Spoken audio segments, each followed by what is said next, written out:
Maragake saiki sawangen. Para kawula do nangis batine.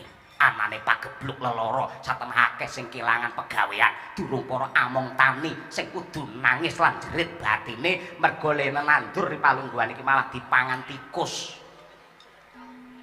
Para kawula ngrasake panandang sing kaya mengkono kuwi, para kawula ngrasake kahanan sing rekasane kaya ngono kuwi, apa kira-kira trep, apa kira-kira memper, apa kira-kira pantes kawula kabeh padha nangis. Lah kok bojone pejabat grembyang. Ngono kuwi dinalar, ngono kuwi dinalar. Upamane kok kowe nganggo gelang kalung ingkang gedhe, iki mengko mesti disorot karo wong akeh. Ya, bojone Patih gelange kaya ngono, bojone Patih kok iso kalunge kaya ngono, kowe mesti dhuwit ning gaglak bondo negara. Yen ana tembung ngene kira-kira ora lara atimu. Apa ora lara batinmu? Tur jamane iki wis salin Antiwati. Biyen karo saiki wis beda. Yen biyen pancen wong nganggo mas-masan iki pancen nggumunakene saiki. Wong wedok kok nganggo mas-masan apa meneh ora empan papan. Iki mengko padha karo ngundang rampok, ngundang copet, ngerti? Wis akeh sing semebar ning layar kaca, semebar ning layang kabar, wong wadon sing ayu rupane kudu kelangan nyawa merga anggon-anggone dibradat dening bangsane para copet utawa para rampok ngono kuwi. Regane sing jenenge kalung ki pira to? Pejabat Ndarawati mesti kuat nukokke. Yen nganti aku kelangan gulune bojo, tan murunga sing kapitunan aku mergo saiki wong golek-golek. Wong kepengin jarah rayah bandane wong wadon kuwi 1000 dalan ditindakake yen perlu wani mateni marang menungsa wadon sing bakal diarah anggon-anggone. Anan men uripmu kuwi slamet, aku duwe usul. Yen pancen ora kena diempet kowe kepengin nganggo mas-masan, aja nggo gelang, aja nggo kalung, aja nggo giwang. Ning apike kowe tak wene dhuwit tuku emas ning ngenen untu.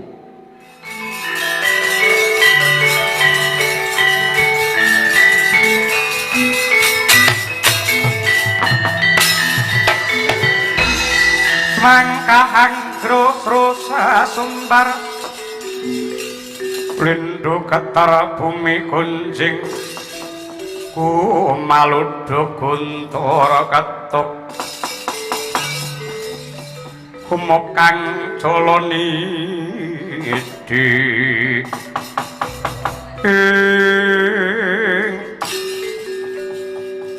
menawi mboten lepat ingkang dados pamawas kula menika Koko Prabu ing Traju Trisna Kakang Mas Buma Narakasura ingkang magut suraning griya. Sombong. Aja kowe duwe panggerba lamun to aku teka kene iki bakal ngarah marang peperangan utawa ngajak marang Bandayuda ki babar pisan ora. Sepisan Buma melu prihatin awit wis sawetara suwe Kanjeng Rama ingkang wis seda moksa kuwi jare ujari akeh.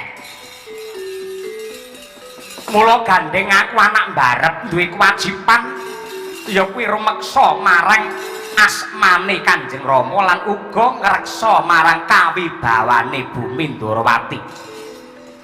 Ingkang dipun kersakaken ripalungguhan iki supaya penggalihe para kawula ora goreh rongeh bingung merga ora duwe pengayom. Sengkuyungen Kakang Buma aku tak dadi ratu ana Ndarawati.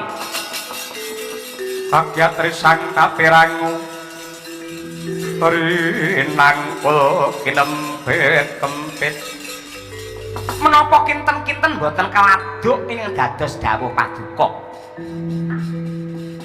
Dinten samangke keluarga Ndarawati menika boten wonten ingkang anggadhahi penggalih kados ingkang paduka dawuhaken. Nadyanto kula menika putra Ndarawati ngrinten dalu tansah sumanding kaliyan Kanjeng Rama Prabu Sri Bathara Kresna. Nanging nadyanto namung sak rikma pinara sastra palandene kula boten gadah greget anggen kula badhe pengin dadi ratu. Masami kemawon monggo kula dherekaken disamangke nyuwun dhumateng papurbane Hyang Agung maneges dhumateng purbane pangeran. Nyuwun trontong ing pepadang katrangan ing gamblang yektosipun Kanjeng Rama jengkar menika wonten pundi? Wis setha lamun to panjenengane wis seda moksa menika lak pamanggih paduka. Pramila saking menika Gandeng Dwarawati sampun boten wonten pangayom. Samangke ingkang menang nemtokaken para kawula. Yen para kawula panjenengan ngersakaken ratu enggal sinten mawon ingkang pinilih kula boten badhe suwala, kula boten badhe durung.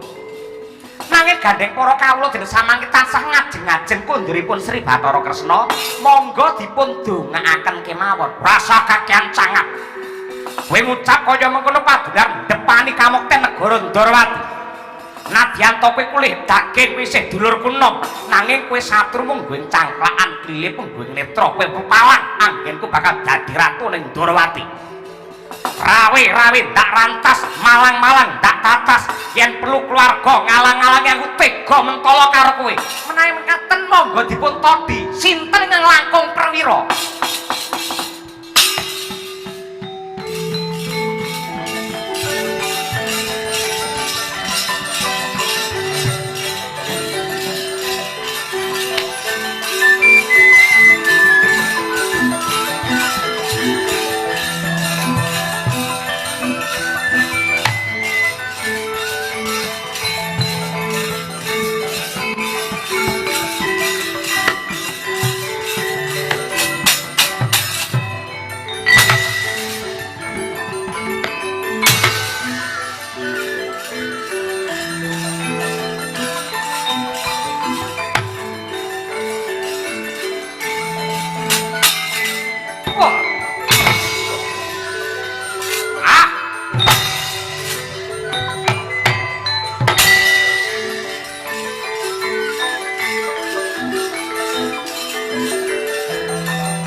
Sancot gumregot ngembat watang ngrabasa mungsuh tangkep jojo babar pisan ora nduga mono.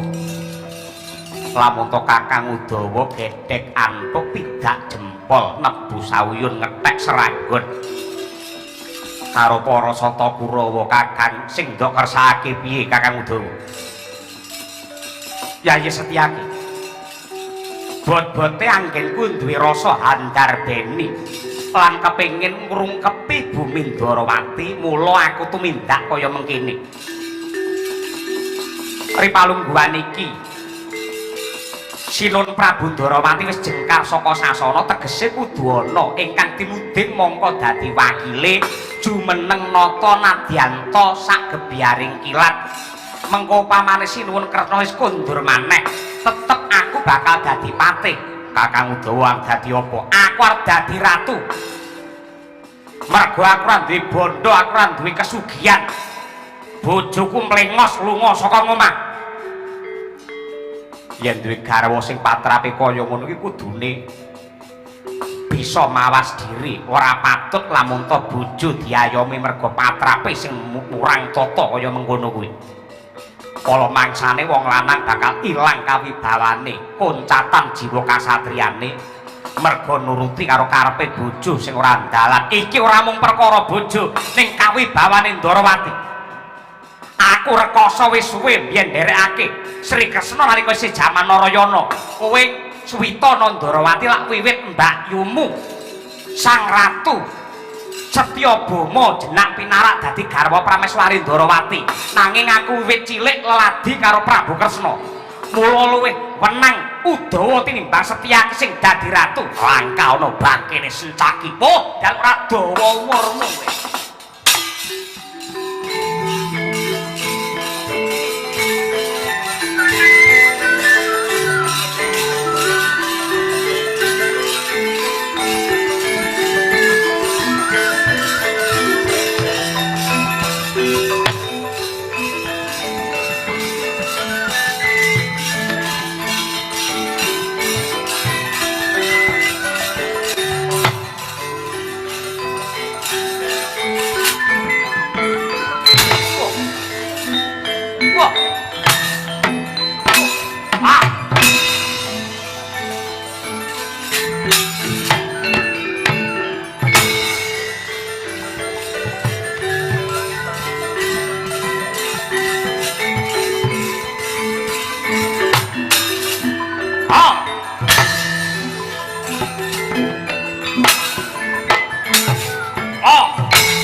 Dewa Bathara ya jagat mangestungkara.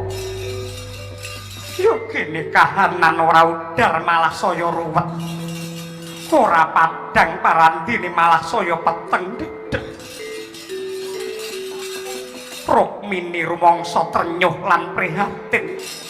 Nyawang kahanan sing saya ribet kaya mengkene. Sinuwun Prabu Bathara Kresna. Negari Ndarawati Paduka tilar malah ngirebutan kali Sentana lan anak-anak Paduka. Janji ora gelem leren pidana apa sing bakal ndok tampa Bama Samba Setyaki Udawa.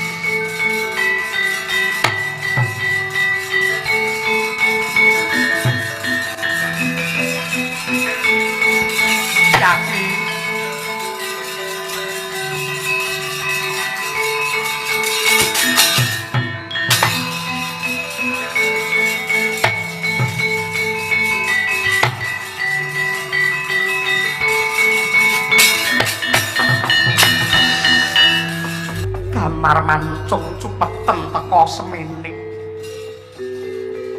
Mendah kaya apa sorake sing padha gething. Sing wingi negara Ndarawati kebak kerukunan samat sinamadan daya dinayan. Nanging bareng sinuwun Prabu Sri Bathara Kresna jengkar. Kowe anak-anake lan uga sentanane malah padha regejegan. Nuwun pangapunten Kanjeng Ibu. Ratu Rukmini. Sampun cetha pratila bilih Kanjeng Rama menika sampun seda moksa tegesipun warisan bumi Ndarawati menika ingkang wenang depani menika putra Pambayun. Mongko sampun cetha wela-wela bilih anak mbarep saking Sri Kresna menika boten wonten sanes kejawi namung kula pun Bomo. Bomo ki aja ngawur. Kowe iki yektine dudu anake Sinuwun Prabu Kresna nanging kowe anake Bathara Wisnu ingkang malakrama kelawan ibumu. Sing cetha ngeglo tanpa warna dadi garwane Sri Ndarawati ora ana liya kejaba Rukmini iki. Nanging nganti palungguhan iki aku ora duwe niat, ora duwe tekad. Anggenku bakal depani bumi iki mergo aku isih duwe kapitayan. Lamun to ripalungguhan iki Prabu Kresna nedheng nindakake darmaning kadewatan. Apa meneh kowe sombong? Kowe kuwi duwe piyandel apa yen bakal ngikarake diri dadi ratu ning negara Ndarawati. Kakang Udawaya mengkono. Kabeh mung nglungguhi ngrebut karo benere dhewe-dhewe tanpa ngrasakake kaya apa. Gempaling rasaku mergo tinilar dening Sinuwun Prabu Ndarawati. Nanging cekak cukupipun ripalungguhan samangke Kanjeng Ibu sampun tumut cawi-cawi. Lelampahan Ndarawati mriki ingkang nemtokaken sakwetahipun boten wonten sanes kejawi namung kula pun Sitijo. Kula mboten saged nampi, kula mboten saged nampi Udawa ingkang kula wentah dumateng Narayana wiwit saking timur. Wis ripalungguhan iki ngene wae. Yen kabeh pengen dadi ratu ana sayembara sing kudu ndok mujuti.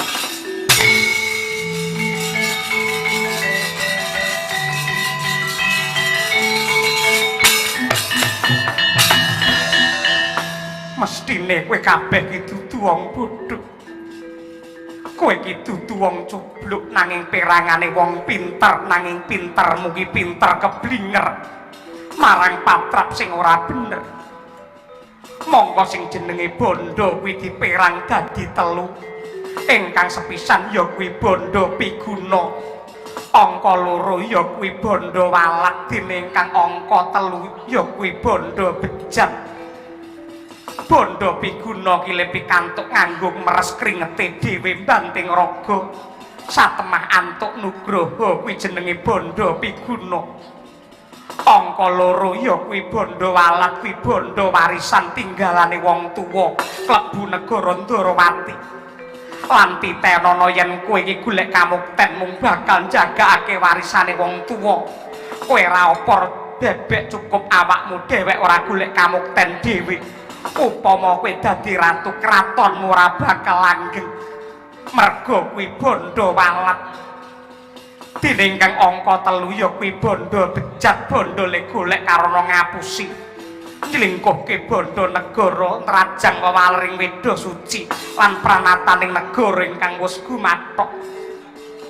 Yen kabeh mberung kepengin dadi ratu Ndarawati Rukmini ana sayembara. Ora nyawang ndek dhuwuring derajat pangkat sugih miskining bondo donya. Sapa wae sing bisa amboyongi Mandira Kresna utawa waringin ingkang ules ireng ingkang samengko mapan ana gunung Kailasa lan ditancepake ana alun-alun Ndarawati ya kuwi ingkang wenang dadi ratu ning Dwaraka kene.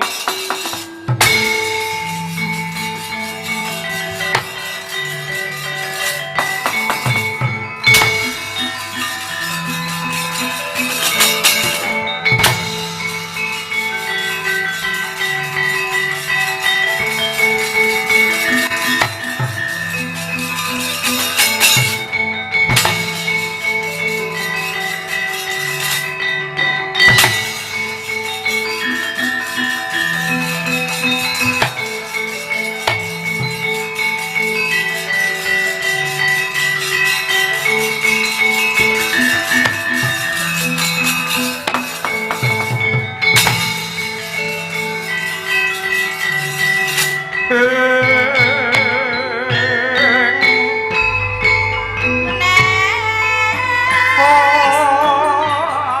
tek ngono to. Mbok empan papan to. Iki ana papan rame mongko nembe wae aku kuwi nuwun sewu nadyan to dredah kelawan Kakang Bima. Iki bakal mituhu dawuh pangandikane Kanjeng Ibu Rukmini. Ya kuwi ngupaya wujude Mandira Kresna ingkang bakal ditandur ana alun-alun Ndarawati. Lah kok ngerti-ngerti kuwi gandeng karo tangan kuwi nganti konangan Kakang Bima njur piye? Kakang Bima yen jam 1 kliwat ngene iki mripate lamur. Masa luwih hafal aku yen karo kowe sombong. Ya wis kaya ngene iki abote wong kaprawasa marang dewaning katresnan. Bloko suta blak kutang terus terang wae, Dik. Aku kangen karo kowe sombong. Kapang ya kapang, kangen ya monggo, nanging kudu nonton karo swasana. Ripalungguhan iki Samba lagi bakal netepi kewajiban anggenku bakal ngupaya wujude Mandira Kresna ingkang bakal ndak tandur ana ing alun-alun negara Ndarawati. Lan sapa wae ingkang bisa mujudi kuwi bakal kena jumeneng nata ning negara Ndarawati. Kowe milih dadi ratu apa milih ngeloni aku? Ora ngono, ora ngono piye. Aku ora edan karo wujude kelungguhan ora milik dadi bojone ratu. Mergo kanggone hak Nyanawati iki dadi bojo ratu malah ora kepenak. Buktine aku pinalakrama dening Prabu Bama Nakasura wiwit kuncung nganti gelung aku ora nate antuk kawigaten. Mergo rina wengi sing dipenggalih mung babagan tata ing ring kaprajan, piyanggene bakal mulyake negara, piyanggene bakal nentremke para kawula nganti ora ana wektu kang longgar kanggo tresnani bojo. Tanpa beda kelawan mengko pamane aku bisa palakrama kelawan Yayi Samba. Yen kowe nganti dadi ratu tenan ana Ndarawati, aku ora gelem yen nganti mung kok nggurke ngono kuwi. Mergo entuk tinggal mikir marang tata ing ring negara. Aku butuh katresnan jati. Apa kira-kira Kakang Bama isih kurang anggene nyuntak katresnan marang Kakang Mbok Hak Nyanawati? Kae sejatine mung tresnani karo awake dhewe ning ranate tresnani karo aku. Kowe tak bocori ning aja kandha sapa-sapa. Wis luwih saka setahun aku ora dikumpuli, ngerti ora? Wis ngrasakne kaya apa to gatele atiku iki kaya apa? Sing jenenge wong wadon ki ora mung butuhake wujude bebungah babagan lahir, nanging uga butuhake bebungah babagan batin. Sing loro-lorone mau kudu antuk kabeh. Mongko Kakang Bama piyayine gagah gedhe dhuwur, tur dasare Sura Sekti Mandraguna. Apa yen gedhe dhuwur ngono iki mesti kuwat suwe. Yen wiwit kaya yak-yak bengak-bengok raro-raro ning entek-entekane ora mbejaji tambanono branti asmara ingkang rina wengi tansah ngrujit ati Yayi Samba kipatno anggen nduwe rasa milik tumrap kamukten negara Ndarawati nanging tresnanono Hak Nyanawati kanthi sakwutuhe. Yen kowe gelem tresnani aku kanthi sakwutuhe, mengko kowe bakal ndak kanthi mumbuling akasa ngrasake kanikmatan sing sakjeke urip kowe rong nate ngrasake nikmat sing kaya bakal dilakoni iki mengko.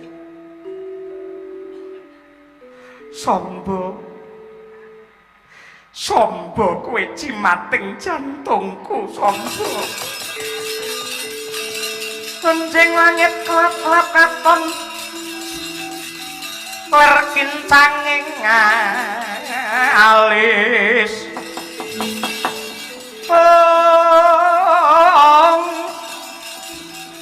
risang maweh kandrung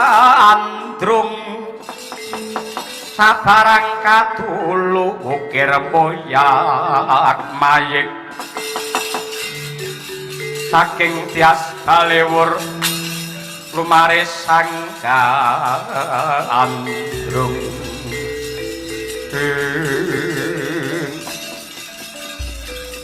Nimas Pandhara wong ayu sing kaya godhong tunjung netrane Kakang Mbok Hak Nyanawati nadyanto donya iki digelar akeh wong wadon sing ayu rupane tur samba mesti diwenangake milih mergo aku anake Ratu Kondang kanggone Samba Wisnubrata luwih gampang tresnani wong wadon 1000 tinimbang nglaleke siji sing wis gegem jantungku ya kuwi Kakang Mbok Hak Nyanawati aku luwih tuwa sing tak goleki malah sing wong wadon umure luwih tuwa kaya kowe kuwi ayo kowe mau nantang aku sing bakal ngladeni ngibarate kowe sing dodol aku sing tuku nganti teko sepiro kiprahmu anggenmu nyuntak birahi iki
saben-saben tak kanthi mancing tilam sari jare mesti lagi alangan omben sasi terus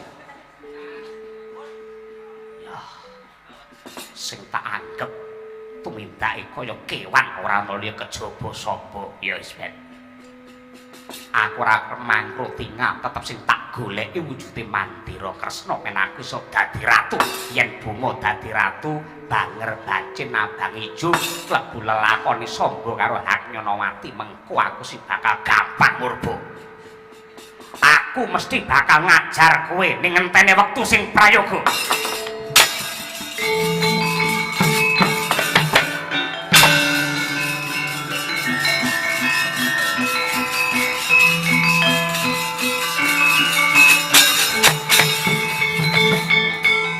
manci kaget enjang sakaring umum masih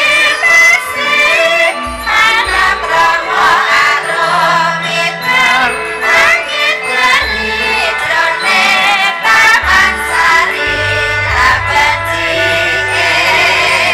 lu endae itu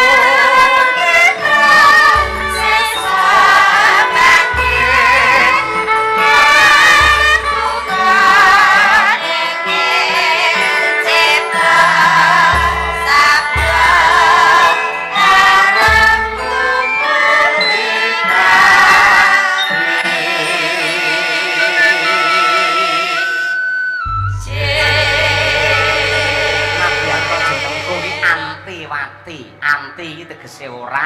Wati sugih. Mula ya aku ora gablek apa-apa.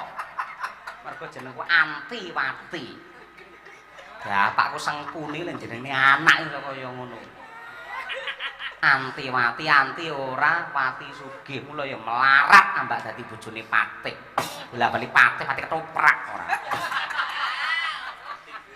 Kaya ngono ngatasi Patih le lugu le prasaja nganti kaya ngono kuwi ora racake sing jenenge Patih tumenggung Sentana Praja iki Ndrawati nggone wong sugih nggone wong mulya nggone wong grimbyong aku ngatasi bojo Patih anggar arep njagong kok mesti nganggo gelang wae munel dak nyemprotne sik anjir tenan ora sak ora gelem nampa kanyatan sing kaya tetep aku duwe paling sugih dhewe yen perlu kesugihane Antiwati mengko aja mung lamake menungso blorong kudu kredit karo aku.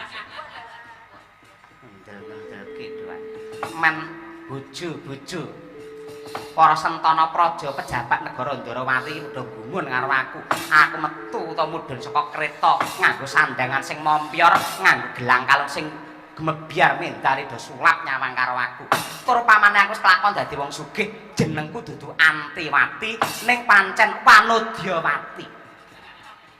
Wanudya kuwi tegese wong wadon, Wati sugih. Iki lho bojone Patih Udawa sing sugih dhewe sak donya.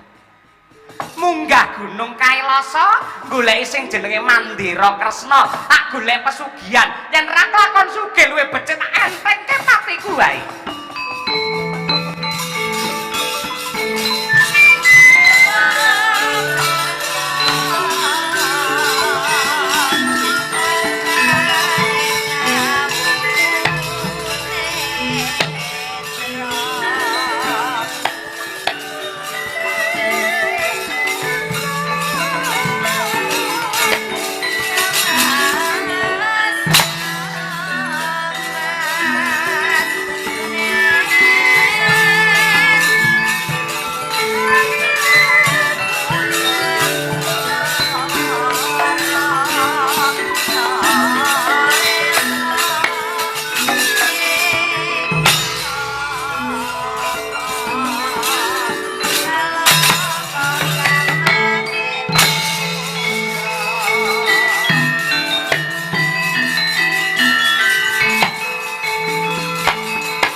Gembleng sediane wis datan mingkuh ora wanuh karo kautaman wis ora tepung karo agama sing penting dadi wong wedok sugih Antiwati anak Patih Sengkuni munggah wonten ing gunung Kailasa nadyanto wancine serap surya parandene peteng dedet lelimengan karana akeh gegodhongan ingkang ambiyek kaya nutupi srengenge ingkang rabas wonten ing Kailasa.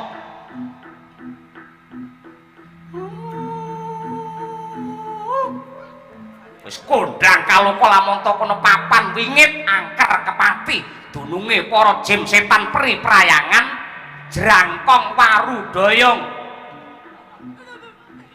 glundung pringis Banaspati, wedon lan uga papan dununge mumun utawi pocongan.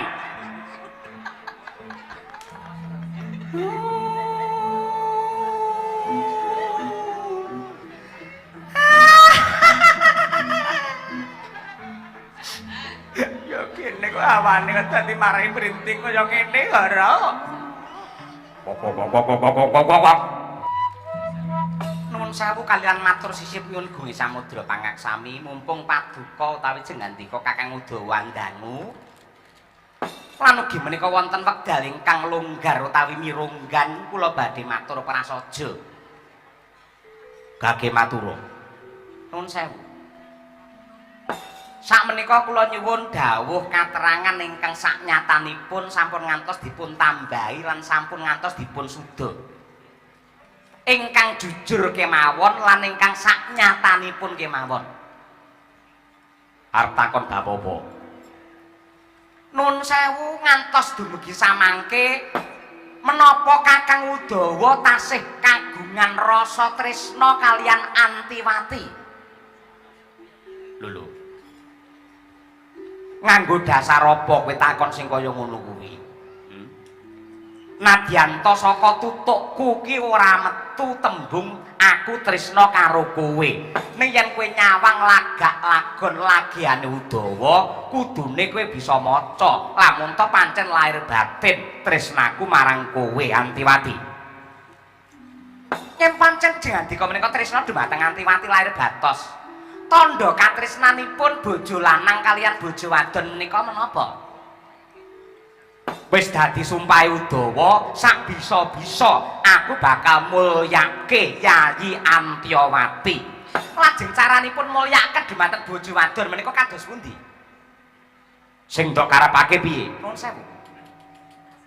Blaka suta kemawon nggih. Kula sampun pinten-pinten dinten, pinten-pinten wulan menika saben wonten pepanggihan para putri-putri garwane para pejabat, garwanipun para Sentana Praja Ndarawati. Kula menika mboten nderek, kula sampun mboten tumut. Lho.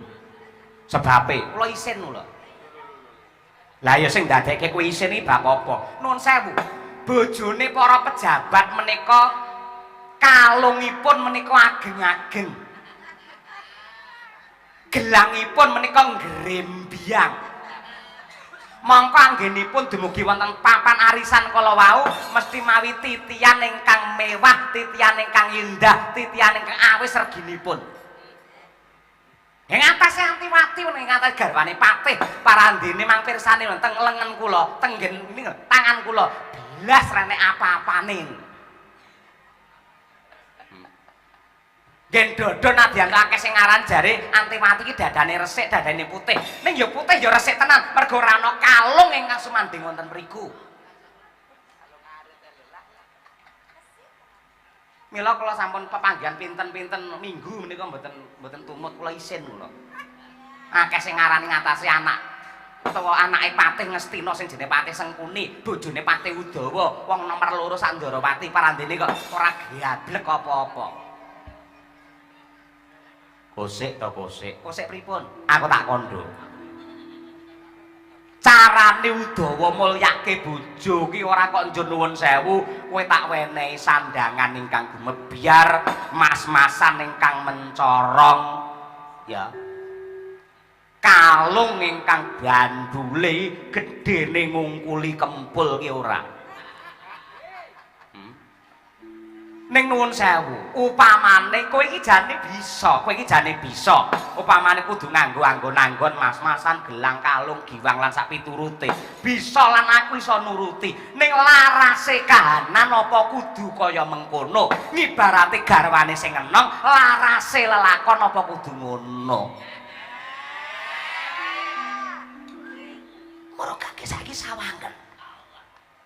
Para kawula do nangis batine. Anane pagebluk lelara saten akeh sing kelangan pegawean durung para among tani sing kudu nangis lan jerit batine merga lene nandur ripalungguhan iki malah dipangan tikus. Para kawula ngrasake panandang sing kaya mengkono kuwi, para kawula ngrasake kahanan sing rekasane kaya ngono kuwi, apa kira-kira trep, apa kira-kira memper, apa kira-kira pantes kawula kabeh padha nangis lah kok bojone pejabat ngrembyang. Ngono kuwi dinalar. Upamane kok kowe nganggo gelang kalung ingkang gedhe, iki mengko mesti disorot karo wong akeh. Ya, bojone Patih gelange kaya ngono, bojone Patih kok iso kalunge kaya ngono, kuwi mesti dhuwit ning gaglak bondo negara. Yen ana tembung ngene kira-kira ora lara atimu.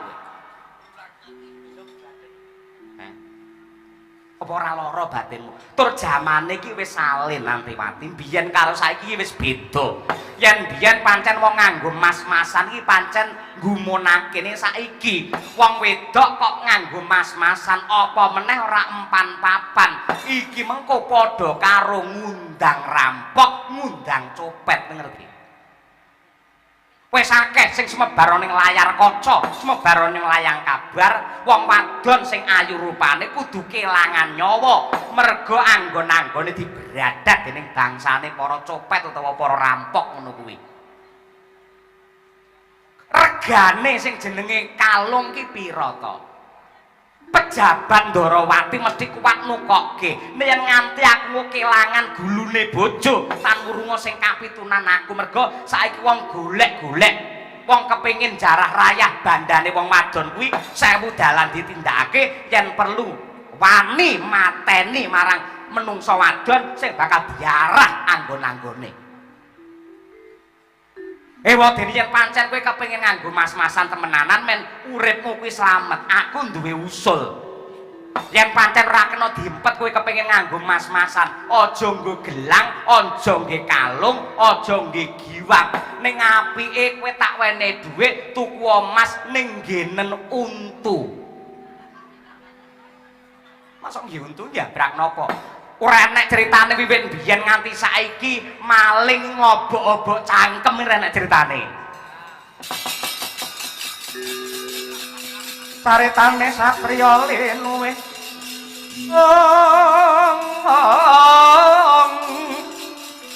Pinasu tapa brata jejaring panggayuh. Gayuh wahyuning kamulyan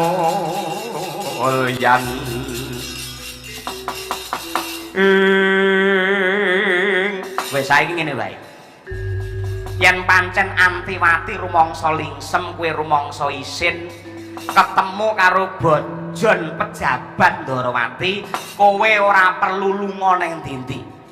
Ora perlu kumpul-kumpul karo bojone Sentana Praja, ora perlu arisan karo para bojone pejabat negara, kowe katrema wae ana ing Widara Kandhang.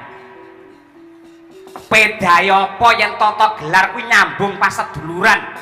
Kumpule para putri-putri bojone pejabat ki katone kaya nyambung silaturahim. Ning lamun to nyatane ning kono bakal pameran geden-gedenan kalung, geden-gedenan gelang. Kaya ngono ki apa trep? Aku ora mangestoni ki kumpul karo wong sing seneng pamer kesugihan.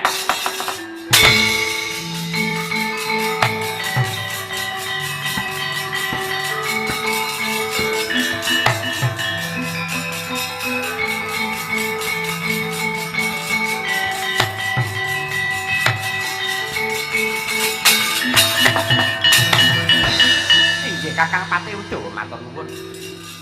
Nanging nuwun sewu menungsa menika nadyanta keluarga. Nanging tipake padha lonjong sok-sok atine mboten golong. Tegesipun pamanggihipun Kakang Pati Udawa kaliyan pamanggihipun Antiwati menika sok-sok geseh, sok-sok menika beda. Lan ripalungguhan samangke kula mboten saged nampi menapa ngedados dawuhipun Kakang Pati Udawa. Kowe ora gelem nampa kang dadi dawuh ki manggo dasar apa? Apa kira-kira ana ucapku sing kleru. Lan kewajibane bojo wadon iku kudu mbangun miturut ingrah perintahe bojo lanang. Merga ana paribasan. Antiwati, Antiwati. Antiwati. Piye kowe?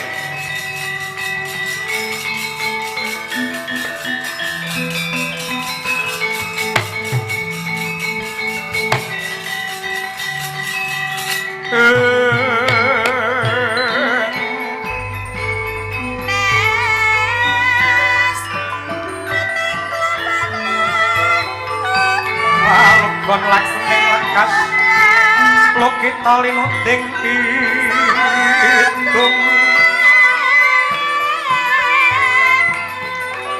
kadung kadereng amor memangun manah rahayu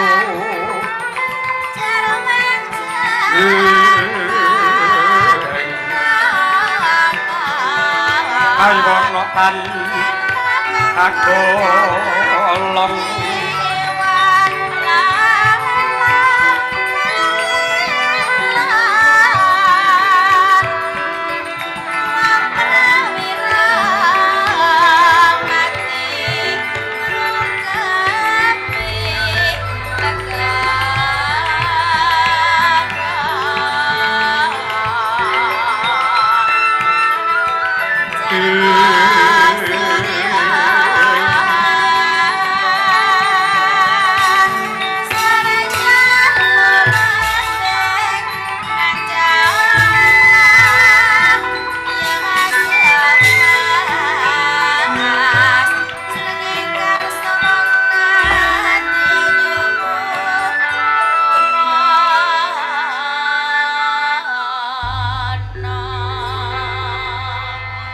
Anggung kenya paring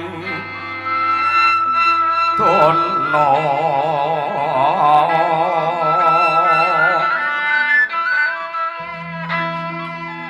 angga kancar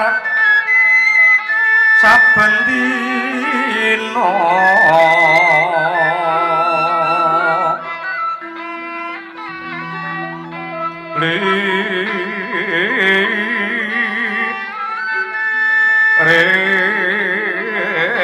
kang bolek sono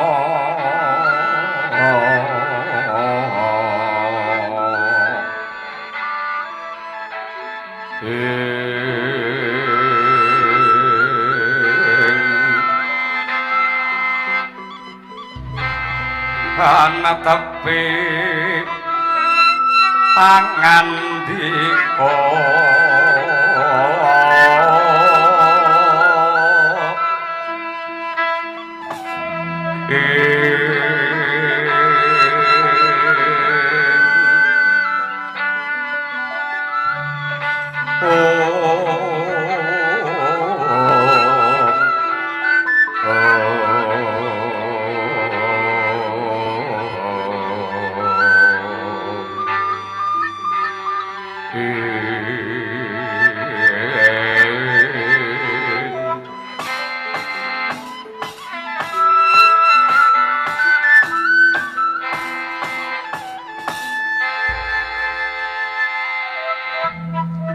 kawula nuwun sewu Kanjeng Rama Patih sarawuh paduka wonten ing Widara Kandhang kula ingkang putra ngaturaken sembah pangabekti tandha pengaji-aji kunjuk wonten ngarsa paduka Kanjeng Rama Plasa Jenar. Iya nggih anakku mantu Patih Udawa banget panarimaku dene semono sih kadarman lan pakurmatan ing ndok caosake marang pun bapa raliwat pangestuku wae mara gagi tampanana nggih Udawa. Kawula nringgih gurawalan anggen kula mundi mugi andadosaken jimating gesang kula. Nuwun sewu Kanjeng Rama rawuh paduka andadosaken kejoting manah kula satemasing lar ing tata krami mboten saged caos pakurmatan ingkang trep tumrap rawuh paduka Kanjeng Rama Plasa Jenar.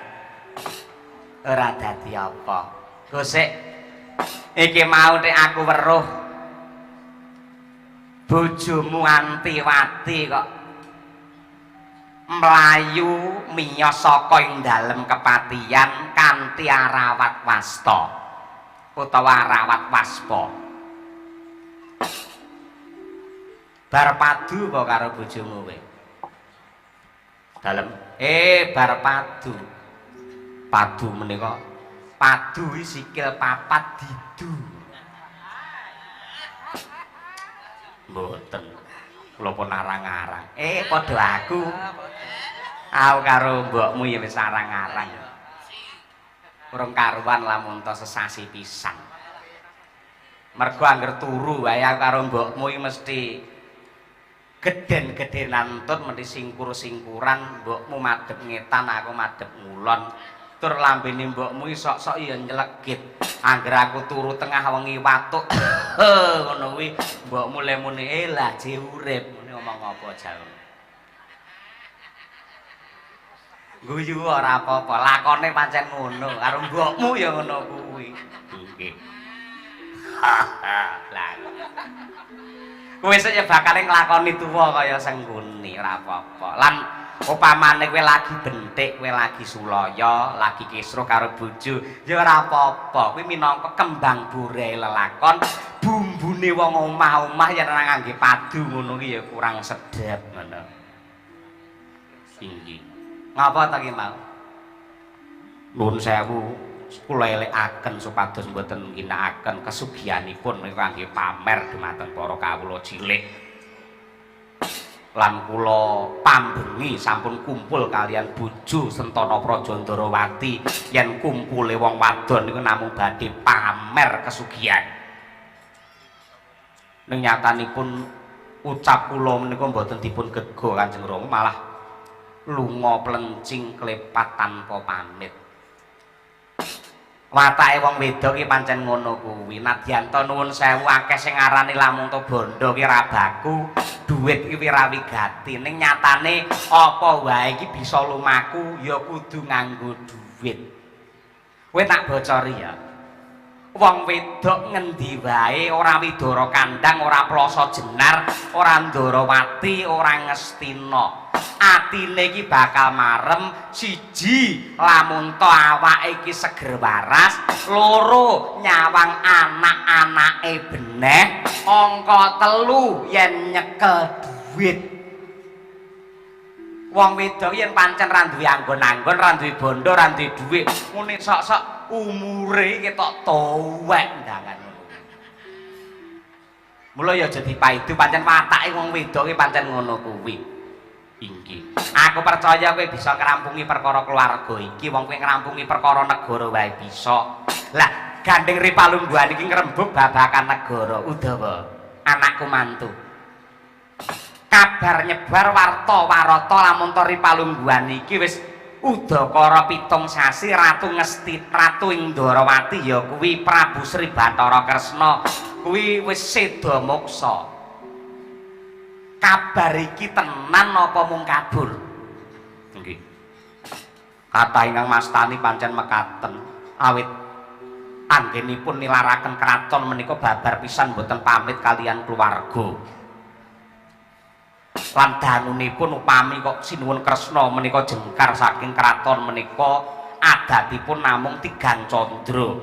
Dangu-dangunipun sekawan candra. Dene samangke sampun luwih saking 7 candra menika kathah ingkang greba, kathah ingkang mratelakaken bilih Prabu Kresna moksa. Lah sakwise Prabu Kresna moksa kira-kira iki mengko sing calone nggenteni dadi Ratu Ndarawati sapa? Sentana Praja Ndarawati dereng mikir dumugi semanten. Upamane mengko ana pilihan calon ratu ana ing negara Ndarawati, ngeling-eling karo lelabuhan wiwit kuncung nganti gelung sing rina wengi ngetutake karo Prabu Kresna ki ora ana liya kejaba kowe Udawa.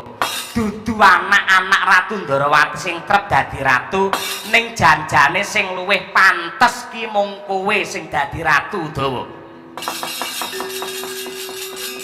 Saranane wong yon luhung betah lopo kurang guling heling masalah jatmiko yen wacana kudu manis mrih sang seming sesama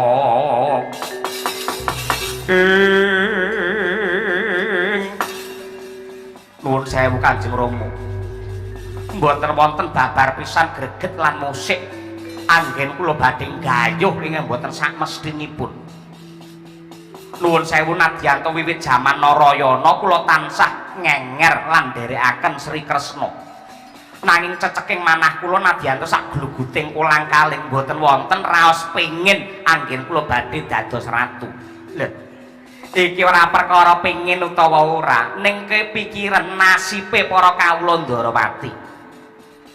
Aku iso nggambarake yen Prabu Kresna wis moksa, tegese Ripalungguhan iki para kawula Ndarawati wis kelangan pangayom, kelangan paugeran. Apa kira-kira kowe ra mesake yen para kawula Ndarawati padha bingung ing karepe nyuwun pengayoman karo sapa? Nyatane yen Ratu Trajutrisna Prabu Bama kae wis ora kena dadi ratu ana Ndarawati merga wis kagungan wujude negara Trajutrisna utawa Surateleng. Samba kae bocah wingi sore apa meneh Setyaka apa dene Si Gunadewa. Merga sing ngerti karo tata ing ring kaprajan sing sugih pengalaman ki ora ana liya kejaba kowe Udawa.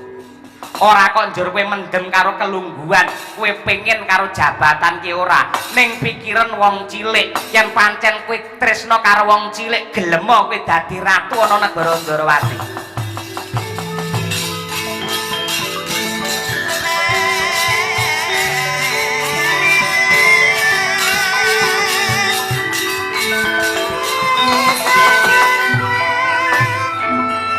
Ucap kacarita kaya mangkono.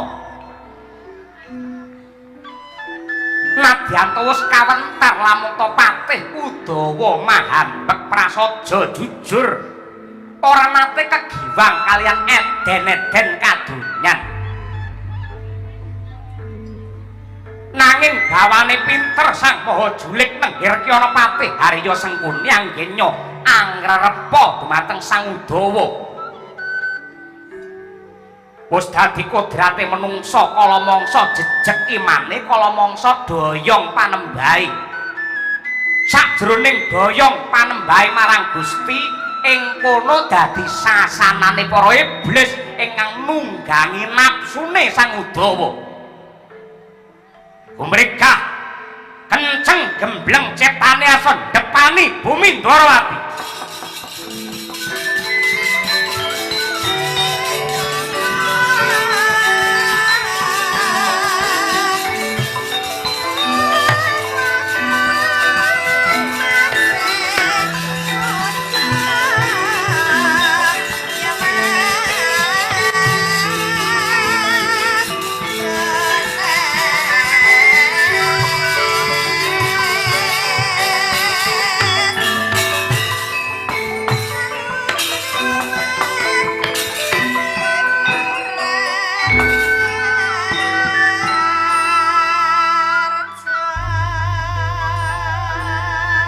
Kanjeng Rama.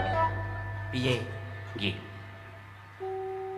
Menawi kula nalar, menawi kula gagas leres ing dados dawuhipun Kanjeng Rama Patih Sengkuni. Bener piye? Nuwun sewu. Bumi Ndwarawati kula depani ngantos tetesing getih kang pungkasan. Lah kuwi iki anakku tenan.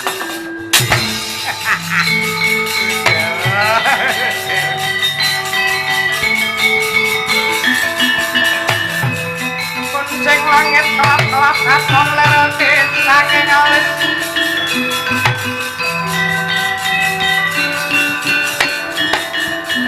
pisang mawek kandrung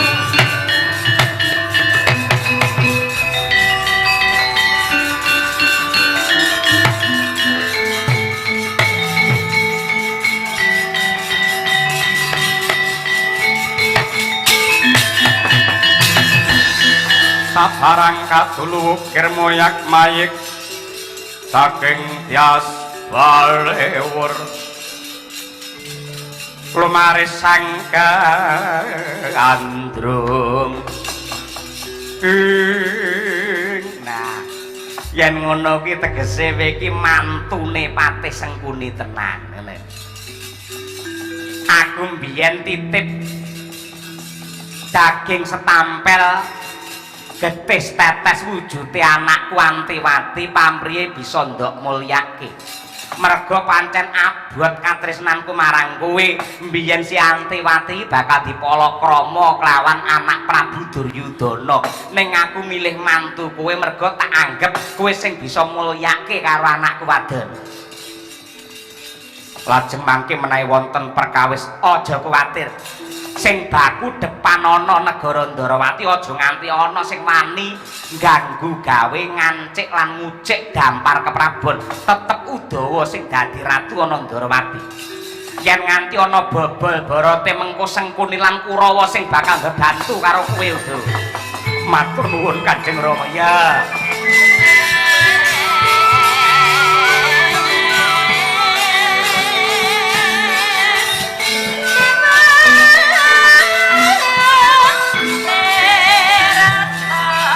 Aku padha waranten becik besok manggama bareng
iso dadak melu-melu kaya budine wong coplek